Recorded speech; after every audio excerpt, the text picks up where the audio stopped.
For most, it's sad but true diets. They just don't work, but it's still important to make eating lifestyle changes no matter how well you already eat. So health coach Tracy Ramelius is here with tips. It's one of those things, 2015 comes and everybody says, I'm gonna eat well. And then they jump on these fad diets or they go full bore. Why do you think most diets fail?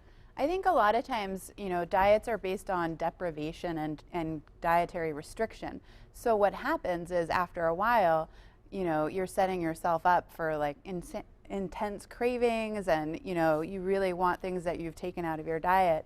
And then you, have a moment of weakness, you have that piece of cake like we were talking about before, and then it's all gone. You go off the diet, you kind of feel like a failure, and you just go back to all your old eating ways. Well, you're right, though. That's why the restrictions don't work, because you feel if you break it once, you're done. And once you do the first mistake, well, then, like, what's this piece of chocolate? What's that piece of chocolate? We have some foods here today. Tell us about these before we get started talking about the diet that works. So today I brought some really nutrient-dense whole foods. It's really what you want to base your diet on. So whole grains that are unprocessed. And by whole food, you mean exactly that. Foods, you look at their ingredients and it's one. It's rice or banana. Right, and lean proteins like fish, poultry, beans.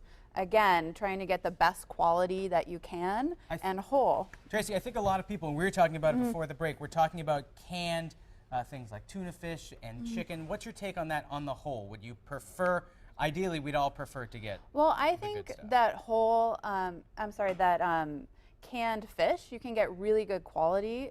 When they can fish, they actually do it right after it's caught. Oh, so cool. it's very fresh when they can it. And then looking for things like, that are sustainably caught. Like I have the Wild Planet tuna here, and then Alaskan salmon also is a sustainable fishery. And we've talked about it before too. MyMassappeal.com has what we did last time. You heard of how to read the label, because there's a science and an art to reading these labels. We have about a minute left.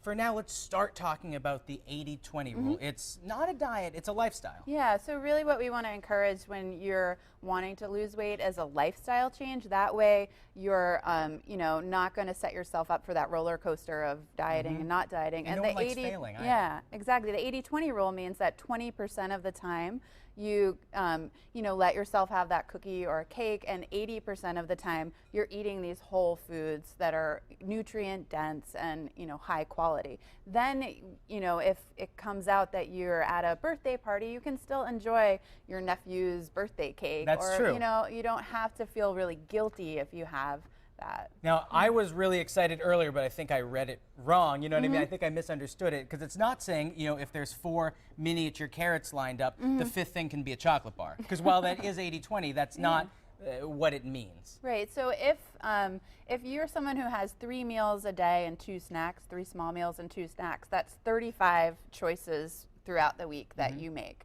So about 7 of those throughout the week could be your, your treats. It doesn't mean you're going on this like binge and you really want to watch the calorie intake of those cheats, or, but the nice part is, we just did the math and it was 7, which means once a day you can do a little something that's not ideal, the 20% of the diet.